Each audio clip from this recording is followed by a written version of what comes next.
गुरु ने एक deck card फेंका और कहा कि छोटी लड़की को सभी स्पेड्स मिलने पर वह पहाड़ से उतर सकती है। उसके हाथ इतने तेज थे कि 2 चालों में ही उसने कार्ड्स ले लिया।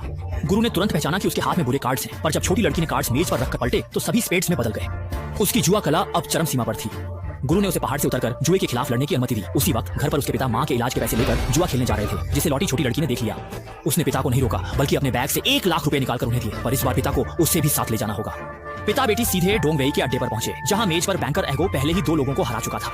जब पिता मंच पर जाने लगे तो अहगो ने कहा कि जिसके पास खाने के पैसे नहीं वह यहाँ शर्मिंदगी न ले। पिता ने सीधे 1 लाख रुपए निकाले, जिससे अहगो और उसके साथियों की आंखें लालच से चमकी। पिता ने सीधे 1 लाख के चिप्स बदलने की मांग की और छोटी लड़की ने मन में प्रण लिया कि इस बार वह अहगो को कीमत चुकाने पर मजबूर करेगी। जैसे ही पिता ने चिप्स लिए, अहगो ने चतुराई से पत्ते फेंटे, पर उसकी कोई चाल छोटी लड़की की पैनी नजर से नहीं छिपी। पहले ही दांव में चाल चली। काफी जल्दबाजी दिखा रहे हैं। बैंकर और खिलाड़ी दोनों ने 300 रुपए लगाए, लेकिन पिताजी ने पहले ही दांव में 500 रुपए लगाए। पिताजी, आप ऐसा नहीं कर सकते, आप किससे डर रहे हैं? हमारे पास इतना पैसा है, 500 का दांव लगाना कोई बड़ी बात नहीं। मेरा कहने का मतलब यही है, हम 10 लाख लगाएंगे। क्या कहा? बेटी ने कहा कि वह पहले ही सब कुछ हार चुकी है और पूछा कि 500 लगाकर कब अपना पैसा वापस मिलेगा। यह सुनकर अहगो और उसके साथी इस छोटी लड़की को आसान शिकार समझने लगे। लड़की ने अपने पिता की प्लेट उठाई और सब कुछ दांव पर लगाने को तैयार हो गई। पिता ने थोड़ी हिचकिचाहट के बाद अंततः सब कुछ दांव पर लगा दिया।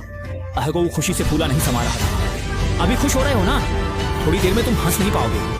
अहगो ने पासे उठाए और चाल चलने लगा, पर छोटी लड़की ने पहले ही भांप लिया था कि वह 3 अंक लाएगा। पासे फेंके गए और सचमुच 3 अंक आए। 3 बजे रजवांग भाई, आप पहले जाएं। चारों ने अपने अपने पत्ते उठाए। पिता ने अहगो को पहले अपने पत्ते दिखाने के लिए कहा। भगवान का आशीर्वाद, भगवान मदद करें, अच्छे पत्ते मिले, उसने मन में प्रार्थना की।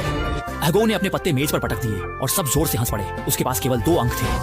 2 अंक, तुम्हें 2 अंक मिले, बस ये 2 अंक। किस्मत भी कितनी खराब है। बैंकर और खिलाड़ी ने अपने पत्ते दिखाए। अगो इस दांव में कुछ 1000 रुपए हारा, पर छोटी लड़की उसकी चाल समझ चुकी थी। अगो की रणनीति थी छोटे दांव में हारकर बड़े में जीतना, और सचमुच उसके पिता के पत्तों में केवल कुछ ही अंक थे। हा हा हा हा, 1 अंक। तुम मुझे 2 बजे नहीं हरा सकते। हा हा हा, 1 बजे भी नहीं। पिता ने बेटी को डांटा कि उसे इतना दांव पर नहीं लगाना चाहिए था। अब सारी पूंजी गई। अहगो ने पिता को पूरी तरह खाली कर दिया, पर ये 1 लाख रुपए यूं ही नहीं कमा सकते थे। उन्होंने बेटी को पकड़कर पैसे लाने को कहा। मेरे पास अभी भी 1 लाख है। ये सुनकर कुछ लोग फिर से जोश में आ गए। छोटी लड़की ने बताया कि ये पैसे उसकी माँ के इलाज के लिए हैं। बहुत अच्छा, तुम्हारी माँ की बीमारी गंभीर नहीं है, पहले मुझे दे दो। जब मैं जीत जाऊंगा तो तुम्हारी माँ के लिए सबसे अच्छे डॉक्टर बुलवाऊंगा। छोटी लड़की ने अपना बैंक कार्ड निकाला। पिता ने तुरंत उसे लेने के लिए हाथ बढ़ाया, पर बेटी ने कहा अगर खेल जारी रखना है तो उसे ही खेलना होगा, मैं खेलूंगी।